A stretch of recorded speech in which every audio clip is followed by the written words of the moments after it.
পাটিসাপটা পিঠা বানাতে যেমন সহজ, খেতেও কিন্তু দারুণ হয়।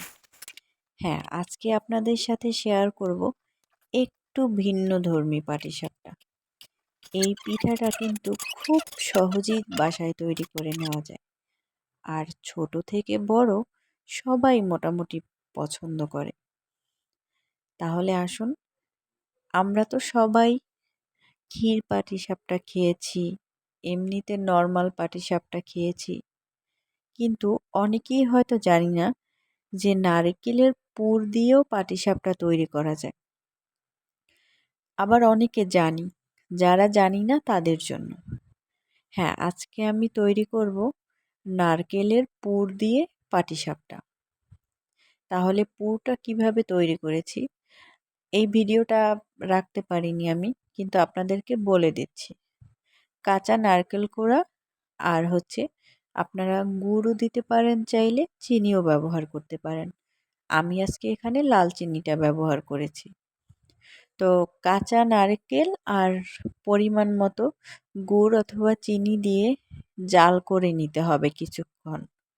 যখন এটা ঘন হয়ে আসবে, শক্ত হয়ে আসবে, পুরের মতো তৈরি হবে, তখন উঠিয়ে নিতে হবে এবং ঠান্ডা করে নিতে হবে। আর পাটিসাপটা তৈরি এটা তো সবাই জানি, যার যা আছে, আটা বলেন, ময়দা বলেন, চালের গুঁড়া বলেন। আমি আজকে আটা নিয়েছি। তো সামান্য লবণ, অল্প চিনি আর আটা দিয়ে ঠান্ডা পানি দিয়ে গুলে নিলেই হয়ে গেল আমাদের পাটিসাপটার ব্যাটার। ব্যাটারটাকে একটু পাতলা রাখতে হবে, তা না হলে পিঠাটা পুরো হয়ে যাবে। তো এরপরে ব্যাটার দিয়ে যেভাবে আমরা পাটিসাপটা তৈরি করি সেভাবেই তৈরি করে নিতে হবে। শুধু পুরটা থাকবে আমাদের একটু ভিন্নধর্মী। আর এই পাটিসাপটাটা যে কি পরিমাণে টেস্ট হয়, এটা আপনি না খেলে একদমই বুঝতে পারবেন না। এর স্বাদটা আসলেই অন্যরকম। আমি একবার বানিয়ে খেয়ে তো পুরাই ফিদা হয়ে গিয়েছি। এখন থেকে প্রতিদিন সন্ধ্যাবেলা ঝটপট তৈরি করে নিচ্ছি আমার নারকেল পুরের পাটিসাপটা।